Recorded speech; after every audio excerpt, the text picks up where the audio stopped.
Betapa indahnya perjamuan kudus, betapa indahnya saat kami menyambutmu, betapa indahnya kehadiranmu yang bertatap kuatkan iman kami.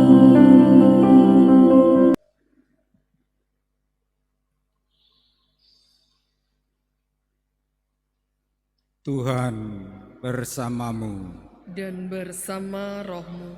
Inilah Injil suci menurut Lukas. Dimuliakanlah Tuhan.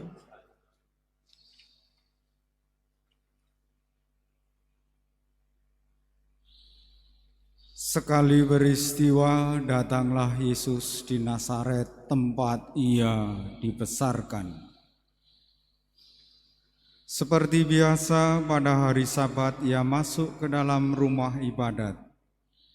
Yesus berdiri hendak membacakan kitab suci, maka diberikan kepadanya kitab Nabi Yesaya.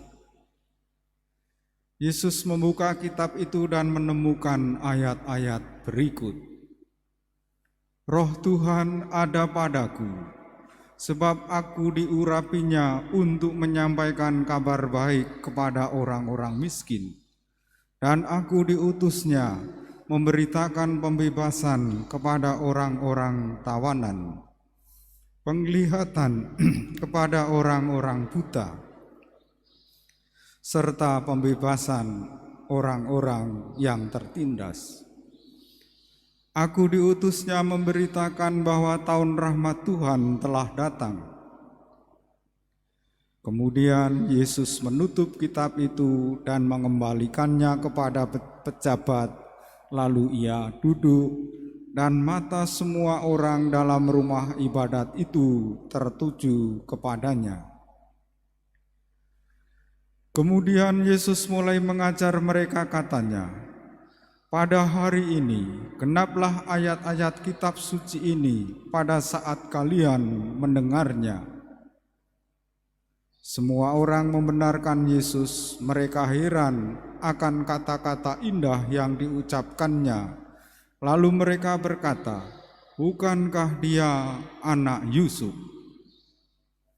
Yesus berkata, tentu kalian akan mengatakan pepatah ini kepadaku, hai tabib, sembuhkanlah dirimu sendiri, perbuatlah di sini, di tempat asalmu ini, segala yang kami dengar telah terjadi di Kapernaum.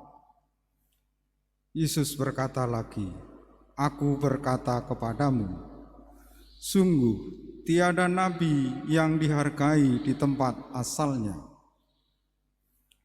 Aku berkata kepadamu, dan kataku ini benar. Pada zaman Elia, terdapat banyak wanita janda di Israel. Ketika langit tertutup selama 3 tahun dan 6 bulan, dan ketika bahaya kelaparan yang hebat menimpa seluruh negeri. Tetapi Elia diutus bukan kepada salah seorang dari mereka, melainkan kepada seorang wanita janda di Sarfat di tanah Sidon.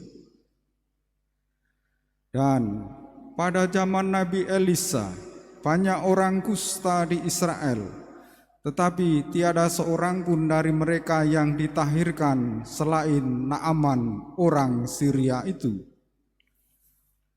Mendengar itu sangat marahlah semua orang di rumah ibadat itu.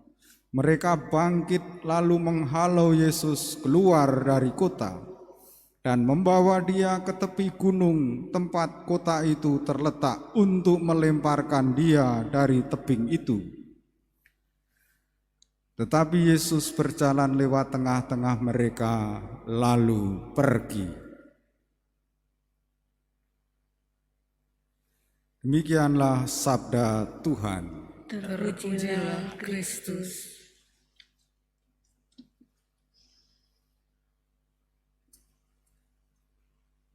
Umat Allah yang terkasih, mungkin hampir setiap hari kita mendengar berita tentang kematian. Kematian dan pandemi COVID-19 ini di luar kendali manusia. Tetapi kita bisa ikut membantu mengatasi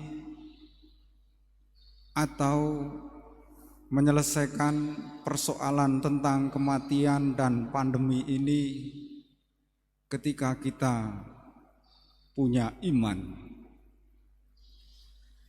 Dan iman itu diwujudkan salah satunya dalam sikap setia dan sikap sabar. Kesetiaan sebagai manusia adalah salah satu cara untuk memelihara harapan. Dan iman kita harus bekerja bahwa Tuhan sedang menyelesaikan proses kehidupan ini. Tuhan Yesus di Nazaret memproklamasikan dirinya ketika di rumah ibadat. Roh Tuhan ada padaku. Roh Tuhan sedang bekerja untuk menyampaikan kabar baik kepada orang-orang miskin, untuk membebaskan kepada orang-orang tawanan, untuk memberi penglihatan kepada orang-orang buta, untuk membebaskan orang-orang yang tertindas, dan memberitakan tahun rahmat Tuhan telah datang. Karena roh Tuhan dari pihak kita supaya bekerja dengan roh Tuhan, iman kita harus bekerja. Lihatlah ketika terjadi bencana pada zaman Israel dulu, ketika Nabi Elia hidup, langit tertutup selama 3 tahun dan 6 bulan, dan bahaya kelaparan hebat menimpa seluruh negeri. Siapa yang selamat?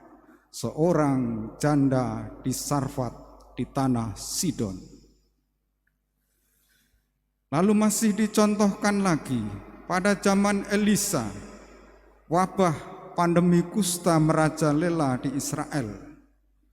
Dan siapa yang ditahirkan? Naaman, orang Syria. Janda di Sarfat dan Naaman, orang Syria, mereka percaya kepada Tuhan dan mereka akhirnya diselamatkan. Hanya orang-orang yang beriman dan percaya kepada Tuhan akan diselamatkan, terutama percaya kepada Yesus yang sudah menderita, wafat dan bangkit untuk keselamatan umat manusia seperti yang diceritakan Yesus dalam bacaan pertama. Apapun yang terjadi dalam hidup kita, bersama roh Tuhan yang bersemayam dalam hidup kita, kemuliaan Tuhan sedang dinyatakan dalam hidup kita. Kita satukan doa-doa kita bersama persembahan di altar. Betapa indahnya kehadiran-Mu yang bertata kuat